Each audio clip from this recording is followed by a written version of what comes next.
a fazer no meio do seu povo, como já disse anteriormente. E eu queria convidar os irmãos a fazermos um pequeno passeio na Bíblia, pegar historicamente o Velho Testamento, entender como Deus tratava com o seu povo no Velho Testamento e os fatos históricos que estão todos registrados na sua palavra e trazer esses fatos para o dia de hoje para que possamos ter também um olhar para o futuro.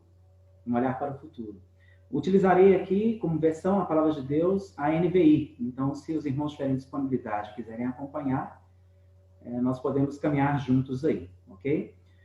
Eu disponibilizarei depois também para o Tiago os textos bíblicos, de forma que nosso tempo é um tempo restrito, mas de forma que os irmãos possam depois entender com mais clareza, com mais tranquilidade, o contexto de tudo aquilo que nós vamos explanar aqui hoje, ok? Queridos, vamos começar lendo a palavra de Deus em Jeremias capítulo 5. Velho Testamento, livro de Jeremias, no capítulo 5. Nós vamos ler aqui os primeiros 3 versículos deste texto. Jeremias capítulo 5, de 1 a 3. Me acompanhem na leitura, por gentileza. Percorram as ruas de Jerusalém, olhem e observem. Procurem em suas praças para ver se podem encontrar alguém que haja com honestidade e que busque a verdade. Então, eu perdoarei a cidade. Embora digam, juro pelo nome do Senhor, ainda assim estão jurando falsamente. Senhor, não é fidelidade o que os teus olhos procuram? Tu os feristes, mas eles nada sentiram. Tu os deixaste esgotados, mas eles se recusaram à correção. Endureceram o rosto mais que a rocha e recusaram arrepender-se. Temos aqui nesse primeiro texto lido o profeta Jeremias, que acredito eu que de todos os profetas do Velho Testamento que trouxeram palavras do Senhor ao seu povo Israel, tenha sido um dos profetas com maior embate junto ao seu povo, dado a tamanha dureza do coração do povo de Israel naquele contexto.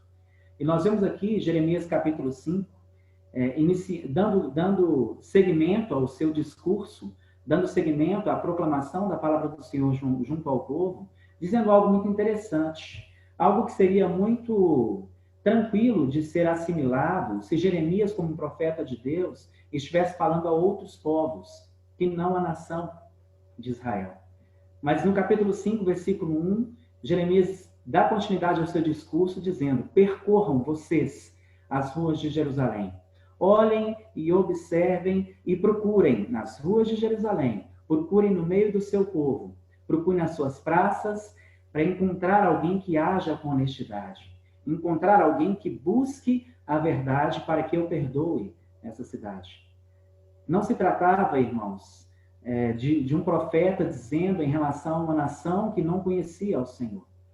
Estamos aqui vendo Jeremias a profetizar ao povo de Israel. Estamos aqui vendo Jeremias a profetizar a nação tida como povo de Deus. E ele conclama aquela nação a procurar alguém no meio dos seus que haja com honestidade, que busque a verdade, alguém que jure de forma digna, que não fale palavras que não venham do Senhor, alguém que seja fiel, que não seja infiel, pessoas que sejam maleáveis à palavra do Senhor e que não sejam duras. Realmente me causa muita estranheza. Se não conhecêssemos a história, nos causaria muita estranheza o fato de Jeremias estar profetizando assim em relação ao próprio povo de Deus. Mas o fato é que o povo chegou a uma maldade tamanha que o próprio Deus trouxe essa palavra dura ao seu próprio povo. E no início do texto de Jeremias, no versículo 1 do capítulo 5, nós vemos que Deus procura alguém que haja com honestidade, que busque a verdade, para que ele perdoe a cidade. Esse texto me remete, queridos, a um texto um pouco longínquo em termos do período ao qual estamos citados aqui, mas em Gênesis, no capítulo 18, onde nós vemos o próprio Deus tomando uma decisão severa em relação a uma cidade no passado, que seria exatamente Sodoma e Gomorra. Em Gênesis capítulo 18, nos versículos anteriores ao que eu vou citar aqui, nós vemos que a maldade de Sodoma e Gomorra chegou até os céus. E Deus toma uma decisão em relação àquela cidade. E vemos do versículo 16 ao versículo 33 um diálogo absolutamente interessante de um homem que andava com Deus, de um homem que tinha sido comissionado por Deus, que interpela por eventualmente justos que poderiam haver naquela cidade. E esse homem se chamava Abraão. Abraão, em seu discurso com Deus, após despedir os homens que vieram confirmar à sua família as boas novas, Abraão, ele tem ali uma conversa com Deus em relação a Sodoma e Gomorra. E é uma conversa que parece uma tratativa de um adulto com uma criança, onde Abraão diz: se houver ali 50 justos, o Senhor destruirá a cidade? E Deus diz: eu não destruiria a cidade por 50 justos. Se houver ali, Deus, 45 justos, o Senhor destruirá a cidade? Não, Abraão, eu não destruiria a cidade por 45 justos. E esse diálogo, ele permanece em 40, 30, 20 e 10. Interessante que o diálogo se encerra nesse mérito, nesse inteirinho. E vemos que Deus provisiona a libertação, Deus provisiona um escape para Ló e sua família em meio àquela cidade absolutamente corrompida. E estranho essa comparação, onde vemos em Jeremias capítulo 5, versículo 1, Deus buscando um justo que seja em meio ao seu povo. E de repente nos lembramos de Sodoma e Gomorra, onde absolutamente as pessoas cometiam as maiores atrocidades. E vemos que Deus envia ali os seus anjos, e os seus anjos, após serem importunados pelos cidadãos daquela cidade, eles livram a Jó e sua família daquela cidade, de modo que a cidade é absolutamente destruída em chamas. Temos ainda o fato da mulher de Jó, que olha para trás e que se torna uma estátua de sal, mas se salvam Ló e suas duas filhas. E nós vemos ali, irmãos, continuando nos fatos históricos, nós vemos que na caminhada após Gênesis capítulo 18 e os fatos transcorridos, vemos que Ló se salva, ele vai para Zoar, uma terra próxima, e de Zoar ele vai habitar em cavernas com suas filhas. E ali nós vemos algo absolutamente inesperado acontecer. Preocupadas em suscitar as gerações da família de Ló, as suas filhas dão vinho em excesso para o seu pai e cometem incesto com ele, de modo que elas vêm a engravidar do seu pai na tentativa de suscitar descendência a ele. E nós vemos que da filha mais velha e da filha mais nova, as duas cumprem esse mérito, surgem dois povos que se tornam, que vivem ciclos de paz e guerra com o povo de Israel. Da filha mais velha surgem os moabitas. Surge Moabe, da qual surgiu a nação moabita. E da filha mais nova surge Amon, do qual surgiu a nação amonita. E os moabitas e amonitas, eles vivem ciclos de paz e guerra com o povo de Israel durante quase todo o período histórico passado. Fruto de algo que não estava dentro dos propósitos de Deus, de pessoas que tinham sido instruídas, mas que em determinado momento escolheram fazer o mal. Fato esse que nós vemos repetido também no passado em relação a Sara, esposa de Abraão. Então vemos que as instruções em si só não são garantia de obediência. A garantia de obediência, ela está atrelada a um coração absolutamente quebrantado e contrito. Mas vemos nos fatos passados que em determinados momentos as pessoas fizeram escolhas erradas. Essas escolhas trouxeram consequências.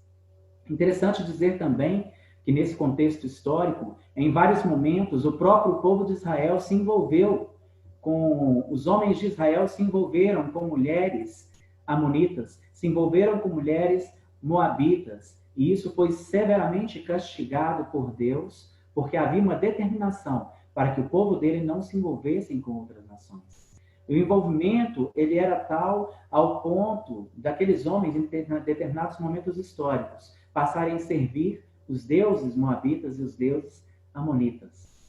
E vemos a história transcorrer até chegar em Jeremias, no texto lido no capítulo 5, onde Deus declara de maneira muito forte algo em relação ao seu povo. Eu os castigarei, porque vocês não dão atenção às minhas leis. Eu os castigarei porque vocês não dão atenção as minhas palavras. Os castigarei porque procuro no meio do meu povo, procuro na cidade santa, alguém que haja com honestidade, não encontro. E sabemos pela história que Deus suscita uma nação poderosa contra a nação de Israel, que mata vários dos israelitas e leva outros tantos cativos. Nós falamos então da nação babilônica. E isso me remete à soberania de Deus, como colocado aqui no pensamento que Denise trouxe para nós, onde nós vemos que em Jeremias, no capítulo 5, voltando agora ao texto de Jeremias, no capítulo 5, agora no versículo 15, nós temos aqui algo muito interessante, que foi trazido pelo profeta Jeremias, no versículo 15. Diz o seguinte, queridos. Ó comunidade de Israel, declara o Senhor, estou trazendo de longe uma nação para atacá-la. Uma nação muito antiga e invencível. Uma nação cuja língua você não conhece e cuja fala você não entende. E ainda em Jeremias, no capítulo 25, versículos 8 e 9, no capítulo 25, versículos 8 e 9, diz o seguinte, queridos.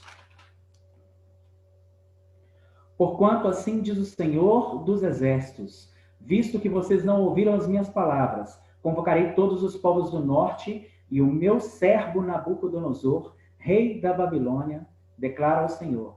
Eu os trarei a atacar esta terra, os seus habitantes e todas as nações ao redor. Algo diferenciado a nós, mas que nos dá a entender a dimensão da soberania de Deus. No versículo 25, o versículo que nós lemos agora, algo se destaca a mim que queria compartilhar com os irmãos hoje. Deus suscita o seu servo Nabucodonosor a atacar o seu povo, Israel. Consegue perceber, queridos, a dimensão da soberania de Deus? A dimensão da soberania de Deus em chamar um rei chamado Nabucodonosor, de uma nação poderosa, de seu servo. Eu suscito o meu servo Nabucodonosor para ir contra a nação de Israel, ir contra eles e subjugá-los. E de fato foi o que aconteceu por 70 anos. Essa palavra, ela também se cumpre em 2 Crônicas, capítulo 36, de 15 a 17, onde diz: o Senhor Deus os entregou ao rei Nabucodonosor. E ainda, Jeremias capítulo 27, versículo 6, que diz: eu mesmo vos entrego a Nabucodonosor. Deus não está alheio aos nossos sofrimentos, mas Deus, sendo justo juiz e na ação graciosa, por mais antagônico que possa parecer, ele permite que coisas aconteçam sobre a humanidade, ao qual nós também estamos inseridos, para nos trazer um alerta enquanto igreja, para nos edificar e nos colocar em uma condição diferenciada de entender quem é Deus. E a partir do entendimento de quem é Deus e da sua soberania, que possamos agir de forma diferente, queridos. Então, assim como o povo de Israel foi subjugado por outras nações, aqui citamos a nação babilônica, nada fugiu ao controle absoluto de Deus. Nada fugiu ao controle absoluto. Nós vemos em 2 Crônicas ainda, capítulo 16, versículo 9a. Lá diz o seguinte: os olhos do Senhor estão atentos sobre toda a terra, para fortalecer aqueles que lhe dedicam totalmente o coração. Repito, os olhos do Senhor estão atentos sobre toda a terra, para fortalecer aqueles que lhe dedicam totalmente o coração. 70 anos depois do exílio promovido pela nação babilônica ao povo de Israel, Deus tocou no coração do rei Ciro. Já em Neemias, nós temos ali dois contemporâneos na história israelita, Esdras e Neemias, que trouxeram o povo, o remanescente, de volta a Israel, trabalharam a reconstrução dos muros, trabalharam a reconstrução de Jerusalém, sob outro contexto. E agora, trazendo uma realidade um pouco mais presente, entre 800 e 900 anos depois dos fatos ocorridos aqui, nós temos o povo de Israel novamente subjugado por outra nação, um outro império, agora o Império Romano, ao qual nós temos ali presente o nascimento do nosso Senhor Jesus Cristo, enquanto o povo de Israel era subjugado pelo Império Romano. Roma, porém, tomou uma atitude um pouco diferente das demais nações. Nós vemos que Roma agiu de forma diferenciada, por quê? Porque já conhecia a história passada, já entendia que todos os povos que subjugaram a nação de Israel, em algum momento, quando aprove a Deus oferecer misericórdia sobre a sua nação, destruiu aquele povo. E Roma age de forma diferente em relação ao povo israelita, ao povo judeu. Roma dá uma certa permissão da atuação deles em meio ao Império Romano. E já na época de Jesus Cristo, isso é muito bem assimilado pelos principais sacerdotes e os fariseus. Tão bem assimilados que faziam questão de estar nessa posição. Essa posição trazia sobre eles um conforto muito grande. Nós vemos aí, já na época de Jesus Cristo, o início da associação da igreja ao Estado. E hoje, em 2020, olhando para trás, nós entendemos o quanto isso foi nefasto, a proclamação do Evangelho, do genuíno Evangelho. Mas já na época do Império Romano, isso está provado em João capítulo 11, de 45 a 48, logo após Jesus promover a cura de Lázaro, acontece que os principais sacerdotes e os fariseus se preocupam em tramar um plano para tirar a vida de Jesus. E lá é explícito uma frase que nos chama a atenção sobre essa associação da igreja com o Estado. Lá diz o seguinte, né? Se o deixarmos, o versículo 48 de João capítulo 11, já no Novo Testamento. Se o deixarmos, todos crerão nele, e então os romanos virão e tirarão tanto o nosso lugar quanto a nossa nação. A igreja, ou seja, a representação de Deus na terra, naquele momento, pelo povo de Israel, estava preocupada com o poder e a associação iminente com o Estado que lhes trazia conforto e segurança. Isso na época de Jesus. E hoje, em 2020, nós vemos toda a história contada e como isso foi nefasto, a proclamação do genuíno Evangelho. Mas nem tudo estava perdido, queridos. Onde nós estamos e onde nós entramos nessa história?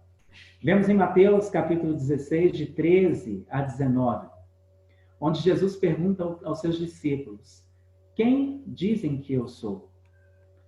E os seus discípulos respondem: alguns dizem que é João, outros dizem que é Elias, outros dizem que é Jeremias, o Jeremias lá que nós lemos, né? Ou um dos profetas do passado. E Jesus então interpela os seus discípulos dizendo: e vocês? Quem dizem que eu sou? Pedro, revelado pelo Espírito Santo, diz: tu és o Cristo, o Filho de Deus. E ali nós vemos a inauguração da igreja, ao qual nós estamos inseridos no dia de hoje. Jesus responde a Pedro: sobre esta pedra eu edificarei a minha igreja. Abra um parênteses aqui, queridos, porque nós estamos nesse momento, nós olhamos um pouco para a história do passado, chegamos em Jesus Cristo e queremos nos entender agora em que momento fomos inseridos nessa história. O termo eu edificarei, que foi citado por Jesus, nesse diálogo com Pedro, revelado pelo Espírito Santo, ele é absolutamente igual ao termo citado pela Trindade na criação. Lá em Gênesis, capítulo 1, versículo 26, quando após transcorridos os 5 primeiros dias da criação, onde o Deus triuno diz que haja, que haja, que haja e que haja, em relação à criação, do esplendor da sua criação, o homem, ele diz: façamos o homem conforme a nossa imagem e a nossa semelhança. E existe um outro momento na história, onde o próprio Deus interfere, que é em Gênesis capítulo 2, versículo 18, e ele diz: far-lhe-ei uma auxiliadora que lhe seja idônea. Então temos 2 momentos onde o próprio Deus interfere e diz: façamos e far-lhe-ei. E semelhantemente a isso, em Mateus capítulo 16, Jesus Cristo diz: eu edificarei a igreja.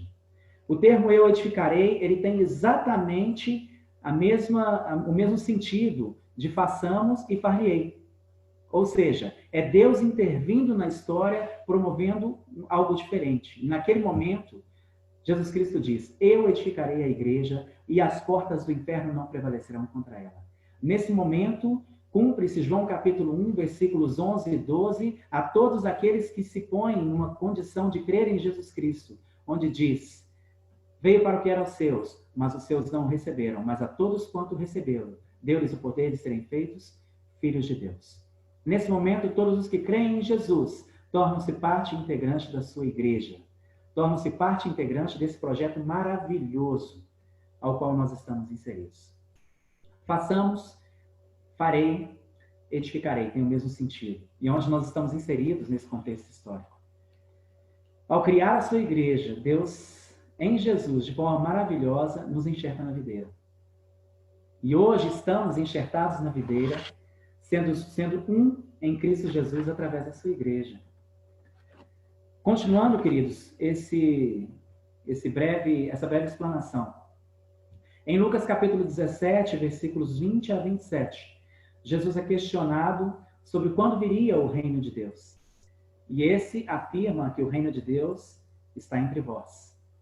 E no versículo 26 desse texto, ele diz, nos dias de Noé, o povo vivia comendo, o povo vivia bebendo, o povo vivia se casando e dando-se em casamento.